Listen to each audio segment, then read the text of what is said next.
A ju ka ndodhur ndonjëherë të keni kyçet e këmbëve të enjtura dhe menjëherë të mendoni, me siguri shkripa, ose ndoshta nga që qëndrova shumë në këmbë? Po sikur shkaku i vërtet të jetë diçka krejtësisht tjetër, diçka që fshihet në dietën tonë të përditshme.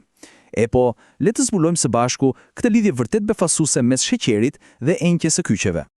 Dhe kjo nuk është thjesht një teori e thatë, siç e përshkruan edhe doktor Erik Berg, është një përvojë shumë reale dhe mjaft shqetësuese.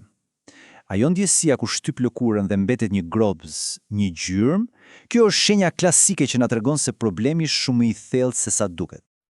Pra, ja ku është plani ynë për të zbardhur këtë mister. Do të nisemi nga vetë entja. Më pas, do të zbresim në nivelin mikroskopik të qelizave. Do të identifikojmë fajtorin kryesor, do të shohim se cilët janë heronjtë që na vinë në ndihmë dhe, në fund, do të arrijmë të zgjidhja e vërtetë dhe afatgjatë. Okej, le të fillojmë me misterin kryesor.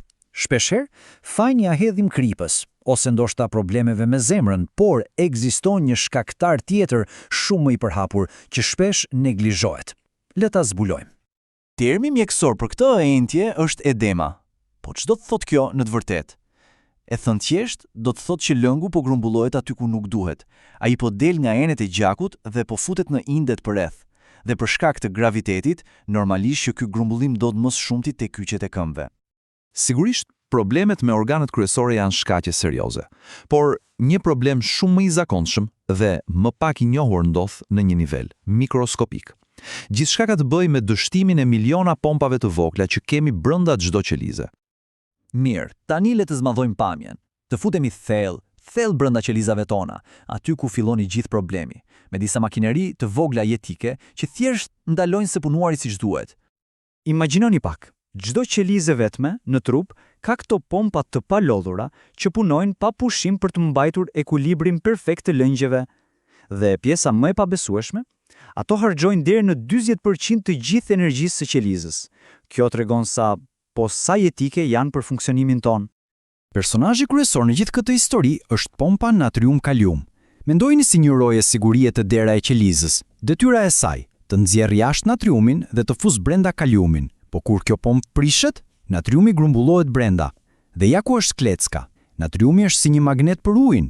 Kur shkon natriumi, uji e ndjek pas. Rezultati, qeliza fryhet.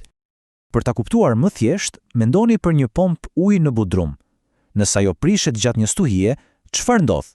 Budrumi përmbytet. Po, saktësisht e njëjta gjë ndodh në nivel qelizor. Kur këto pompa të vogla dështojnë, lëngu mblitet në hapësirat mes qelizave, duke shkaktuar pikërisht atë që ne e quajmë edemë. Pra, pyetja e madhe është, çfarë i prish këto pompa kaq të rëndësishme? Këtu del në skenë fajtori i vërtet, një armik që fshihet në ushqimet tona të përditshme, sheqeri. Ky proces ka një emër shkencor, glikim, por harrojeni fjalën e komplikuar. Në thelb është thjesht kur sheqeri ngjitet pas proteinave në gjak. Dhe kjo nuk është një ngjitje e përkohshme. Jo, është si super ngjitës, për gjithmonë. Një dëm praktikisht i pakthyeshëm. Kjo analogji e tregon problemin në mënyrë perfekte. Imagjinoni një marshmallow të shkrirë që ngjitet në një pjesë të rëndësishme të një makinerie, e bën atë ngjitse të paefektshme dhe e dëmton përgjithmonë. Pikërisht këtë i bën sheqeri proteinave në gjakun ton. Kjo shkakton një efekt domino shkatrues. Fillimisht, proteinat e dëmtuara nga sheqeri fillojnë të bllokojnë enet e vogla të gjakut. Më pas, ky bllokim dëmton vetë muret e enëve të gjakut, duke i bërë ato të rrjedhin. Dhe, në fund, lëngu del jashtë dhe grumbullohet në inde. Ja ku e keni, entjen që shohim dhe ndjejmë. Por, ka një lajm të mirë. Gjithmonë ka një lajm të mirë. Ekziston një mënyrë për t'i ndihmuar këto pompa të dëmtuara. Le të shohim se si disa lëndë ushqyese kyçe mund të vinë në shpëtim. Ekipi i shpëtimit përbëhet nga 3 heronj kryesor, 2 minerale super të rëndësishme, kaliumi dhe magnezi, dhe një vitaminë thelbësore, vitamina B1. Secili prej tyre luan një rol absolutisht unik në këtë betejë. Tani, le të ndalemi pak te kaliumi. Sasia që na nevojitet çdo ditë është masive. Po flasim për 4700 mg. Kjo është shumë e lartë se sa mendojnë shumica e njerëzve. Për ta vënë këtë në perspektivë, shumë njerëz mendojnë se bananet janë burimi më i mirë i kaliumit. Po shihni këtë. Një banane ka vetëm rreth 300 mg. Kjo do të thotë se do të duheshin më shumë se 15 banane në ditë për të arritur objektivin. Kjo nuk ka kuptim dhe ka shumë sheqer. Burimet e vërteta janë perimet me gjethe jeshime si spinaci, avokado dhe të tjera. Edhe tani, për heroin e heshtur të kësaj historie, vitamina B1. Ajo ka një rol të dyfisht. E para, është jetike për të përpunuar karbohidratet, dhe e dyta, akoma më rëndësishme, ajo vepron si një mburojë mbrojtëse. Ajo parandalon që sheqeri të ngjitet pas proteinave. Praktikisht, është linja jone e parë e mbrojtjes kundër glikimit. Megjithatë, të shtosh këto lëndë ushqyese është vetëm gjysma e betejës. Po një zgjidhje të vërtet, afatgjatë, duhet të trajtojmë rrënjën e problemit. Kjo tabel e përmbledh shumë qartë. Kaliumi i ndihmon drejt për drejt pompat. Magnezi u jep atyre energjinë, karburantin për të punuar, dhe vitamina B1 mbron gjithë sistemin. Por, ja ku është ironia e madhe. Po ato ushqime që na shkaktojnë problemin, pra karbohidratet e rafinuara, janë ato që na shterojnë vitaminën B1. Është si të përpiqesh të shuash zjarin me benzinë.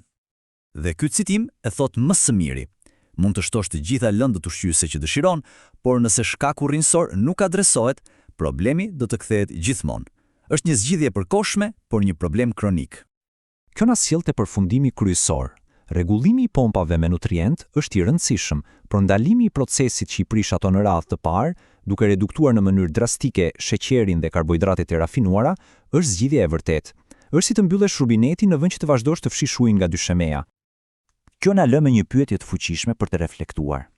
Entja e kyçeve të këmbëve është një shenjë e jashtme, diçka që e shohim, por nëse ky dëmtim ngjitës po ndodh atje, çfarë efektesh të padukshme mund të ketë në enët e vogla të gjakut, syve, veshkave, trurit dhe zemrës? Ky është një pyetje që secili prej nesh duhet ja bëj vetes.